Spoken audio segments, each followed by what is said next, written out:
Star Wars 7x7 episode 1770. Yesterday it was the Disney second quarter earnings call, and I listened to it so you didn't have to. And I'm going to tell you all about the Star Wars related details that were shared on that call. Let's go.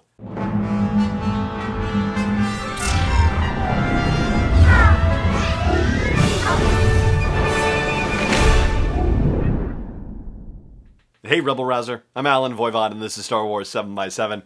Thank you so much for joining me for today's episode.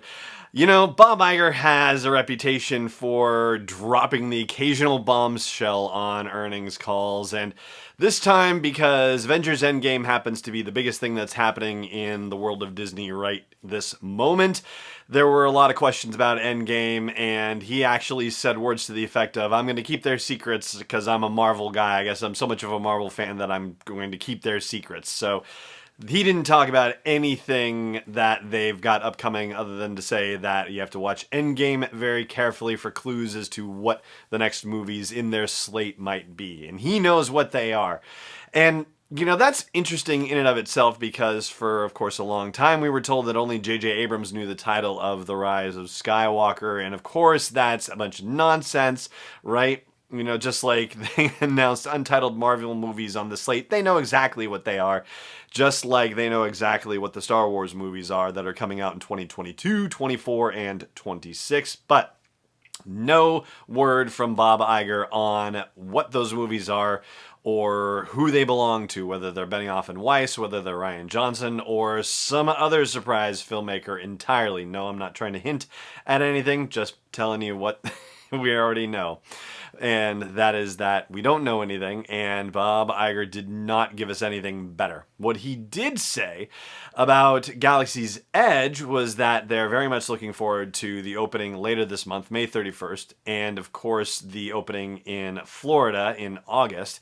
But he did say that the Rise of the Resistance ride, they still are not ready to announce a date for that ride opening yet. So it's still just going to open with Smuggler's Run. That's the Millennium Falcon ride. And Iger says that he's ridden it a number of times and thinks it's fantastic. So that's always a good thing to hear. I mean, I don't think he would say anything else if it wasn't fantastic. He'd say something like, yeah, I've ridden it a bunch of times and it's fantastic. So, you know, judge for yourself when it opens. Circling back to the Marvel things, though, and yeah, I know this is a Star Wars podcast, right? But the Marvel stuff really does offer us some insights into the plans for Star Wars.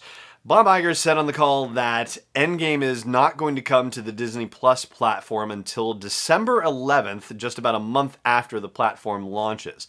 You know, that could just be a stress test situation, right? Not making it available right at the get-go. But in looking at home video releases, Avengers Infinity War came out in April of last year, and it was actually out on home video. The digital release was July 31st, I believe it was, and it was August 14th for the actual physical disc version. So you would imagine that the Endgame release would be similar, and so it's kind of surprising to see that it's not going to be out. But then again, I guess it doesn't matter because the Disney Plus service isn't launching till November 12th anyway, so it's not like it could debut on the service to begin with. I'm just a little surprised that it's not going to be right there.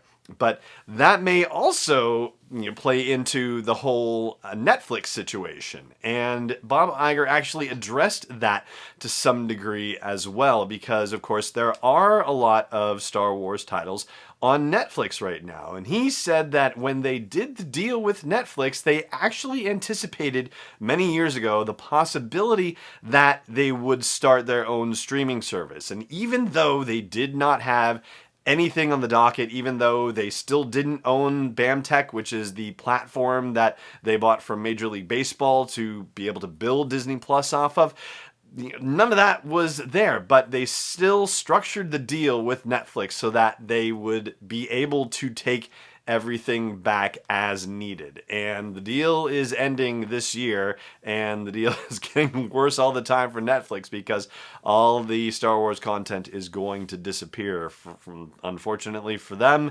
and unfortunately for everybody who has Netflix and is going to then have to add Disney Plus service to their credit card bills. You know how this goes. But if you don't actually get that, at least from the start, you're still going to be able to watch Star Wars movies if you don't own them on DVD or home video or online streaming or whatever. Who knows? Like, maybe you don't. It's possible. But if you just want to stumble across them as you are flipping channels, you're going to have the opportunity to do that for another half a decade or so. And I'll explain what the deal is with that here in just a moment. Stay tuned.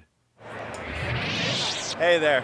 If you're enjoying all the coverage that I'm bringing you from Star Wars Celebration and what I do every single day for you at Star Wars 7x7, I hope you'll consider putting something in the tip jar at patreon.com/SW7x7. $1, $3.27, $5.01 or more. Honestly, every little bit helps, and every little bit is just as exciting as every other little bit. Please consider supporting me in the work of delivering Star Wars stories and interviews to you on a daily basis at patreon.com/SW7x7. Welcome back. So, last year, around August or so, Bloomberg News reported that Disney had approached Turner to find out whether they could buy the Star Wars movies back for them. So, a few years ago, Disney sold the rights to Turner Broadcasting, which includes TNT and TBS and other cable networks, to be able to show the Star Wars films all the way through 2024. And it's not just the original trilogy, not just the prequel trilogy, but the sequel movies and the standalones too, all the new movies. I believe probably, but it wasn't necessarily stated in the article for sure, that The Rise of Skywalker is included in that deal. And I don't think any of the new movies are going to be included, as in the Benioff and Weiss and the Rian Johnson movies. But Disney is trying to get them back sooner so that it can have them for Disney Plus. And so far, at least according to Bloomberg, the Turner folks are not biting. They apparently want some serious consideration for their troubles, as well as replacement programming, which seems a little, like, good for them for asking, right? But I mean, Disney's got a lot of content that they have to produce for Disney Plus and also for Hulu, in which they own a 67% stake. So yeah, it's going to be a little bit challenging for them to say, oh, and we'll make something for TNT and TBS too. So that's kind of putting them in a rock and a hard place. But yeah, you might end up not being able to watch a large swath of Star Wars movies on the Disney Plus streaming service until, many years from now. At least it sounds like the rights are exclusive. Like, the deal that they did with Netflix is not the same kind of deal that they did with Turner. So yeah, that's going to be an interesting thing to see how that unfolds. And there you have it. That's all the news that's fit to print about Star Wars that came out of or was related to the Disney earnings call. I will say that there were brief mentions about park expansions overseas in Asia, but they did not mention anything Star Wars related, so who knows? It doesn't seem altogether that likely, especially considering that Iger says that Marvel is tremendously popular overseas, especially in China, and so it seems like that's the direction that they would be leaning, not necessarily so much with the Star Wars stuff, but they didn't say one way or the other, so still up in the air as well. But that is going to do it for our discussion of those earnings results, which included all this other discussion, and for today's show here as well. Thank you so much for joining me for it, as always, and may the Force be with you, wherever in the world you may be. This podcast is not endorsed or sponsored yet by Lucasfilm Limited, Disney, or 20th Century Fox. It is intended for entertainment and information purposes only. Star Wars, the Star Wars logo, all names and pictures of Star Wars characters, vehicles, and any other related Star Wars items are registered trademarks and/or copyrights of Lucasfilm Limited or their respective trademark and copyright holders. May the Force be with them. All original content is copyright 2019 by Star Wars 7x7. We hope you love it.